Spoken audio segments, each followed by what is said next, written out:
Bom dia, mais uma vez estamos juntos para estudar a lição da Escola Sabatina ES 3.0, Igreja Adventista do Fonseca.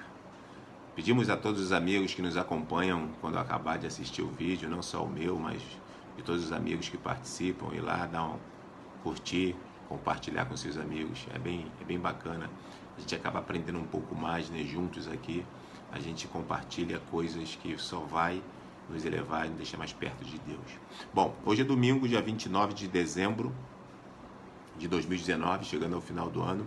E aqui nós estamos começando mais uma etapa de estudos que agora vai ser sobre o livro de Daniel. E o título de hoje fala sobre Cristo, o centro do livro de Daniel. Eu, ao estudar o dia de hoje e compartilhar com vocês, a introdução é bem taxativa e ela explica bem. Vou ler para vocês. Não há dúvida de que Cristo é central às Escrituras. Cristo é o centro de todas as Escrituras. Mas isso inclui o livro de Daniel. Então nós vamos ver aqui do capítulo 1 até o capítulo 10 a 12, como que tem algumas comparações que é bem relevante, mostrando que Cristo também é o centro do livro de Daniel. Nós vemos aqui algumas coisas onde faz analogia a de Cristo, né? Nós vemos que Daniel e seus companheiros eles foram dotados de uma sabedoria semelhante à de Jesus. Por quê? Eles foram para uma cultura babilônica, onde eles eram estranhos, mas existe uma sabedoria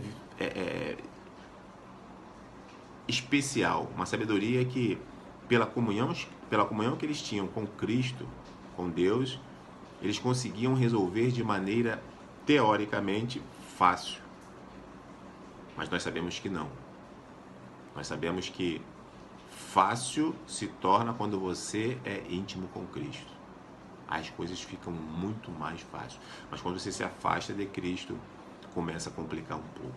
Então nós vemos aqui que eles eram dotados dessa sabedoria, mesmo estando numa cultura diferente, né? E o segundo capítulo aqui, ele descreve a figura da pedra do fim dos tempos, né? Aí vem a estátua que ele teve lá, então vem dizendo que vai vir uma pedra onde vai cair no pé dessa estátua. Essa pedra simboliza a volta de Cristo, né? Onde vai substituirá todos os reinos deste mundo, né? Vai ser um novo reino. Quando você vai para o capítulo 3, já revela Cristo andando com seus servos fiéis na fornalha ardente. Nós vemos que eles passaram não aceitaram ajoelhar perante outros deuses e foram punidos, jogados na fornalha ardente. E aí o que aconteceu? Cristo então andou com eles na fornalha de fogo. Aí quando nós vamos para o capítulo 4, já apresenta Deus removendo Nabucodonosor do seu reino por um período. Nabucodonosor ficou ausente do seu reino, né, como animal, como relata a Bíblia, né, por um período, onde ele teve ali, pudesse entender que o céu, o reino de Deus, é que domina e domina tudo. Então ele precisou passar por esse período, ser afastado do seu reino, para ele entender realmente que nós temos um Deus e um Deus poderoso. Aí quando nós vamos para o capítulo, saímos do capítulo 4, nós entramos aqui no capítulo 5, já mostra o fim do reinado de Belsazar. Belsazar, infelizmente, foi um rei que meteu os pés pelas mãos, e a queda de Babilônia diante dos persas veio durante o seu reinado. E foi onde eles tiveram uma noite de folia e devassidão. Estavam embriagados, estavam totalmente despreparados, e os persas vieram e tomaram Babilônia. E foi aí a queda de Babilônia, foi no reinado de Belsazar.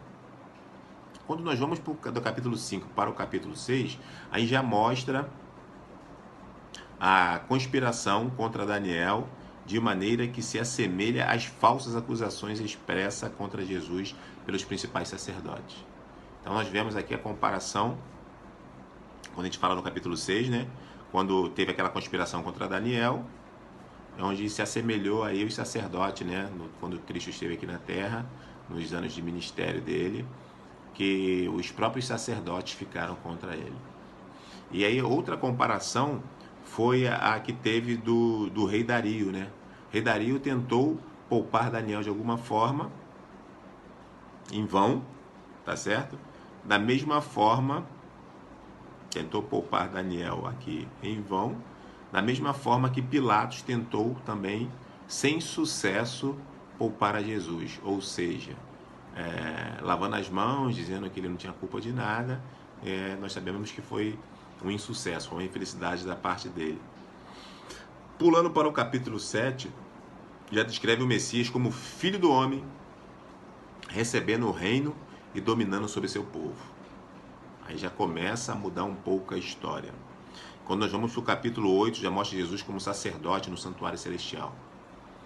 Então Cristo já está como sacerdote no santuário e já começou então a tomar outro formato. Quando nós vamos para o capítulo 9, já retrata Cristo como vítima sacrificial, cuja morte reconfirma a aliança entre Deus e o seu povo. E o capítulo 10 e 12 apresenta Jesus como Miguel, apresenta Jesus como comandante-chefe, que luta contra as forças do mal e resgata vitoriosamente o povo de Deus da opressão e até mesmo da morte. Irmãos, vai ser um estudo bem dinâmico, vai ser um estudo onde nós vamos aprender bastante, que nós possamos realmente pedir que Deus nos ajude, nos dê sabedoria como deu aos amigos de Daniel e a Daniel, para que nós possamos entender. Imagine só Daniel naquele tempo, tendo todas aquelas visões, sabendo que as visões que ele estava tendo estava remetendo ao futuro, né? Mas ele teve muita disciplina para entender tudo que estava sendo dito a ele. Então que nós possamos realmente ter muita disciplina, sabedoria, para entendermos que Cristo realmente tem um plano para o seu povo. Eu quero que você e eu façamos parte desse plano, para que assim possamos apressar a volta de Cristo naquele grande dia, dar um abraço nesse Jesus maravilhoso, tá certo? Hoje deu um pouco mais longo, porque tive que dar uma recapitulada realmente do que seria passo a passo, do capítulo 1 até o capítulo 10, 12 de Daniel, para a gente entender um pouco sobre o que a gente vai estar falando aí durante esse trimestre e durante esta semana. Que Deus possa abençoar todos vocês, que nós possamos ter uma boa semana, é o meu desejo aos nossos amigos. Não esqueça de dar um like, dar um joinha lá. Um abraço a todos.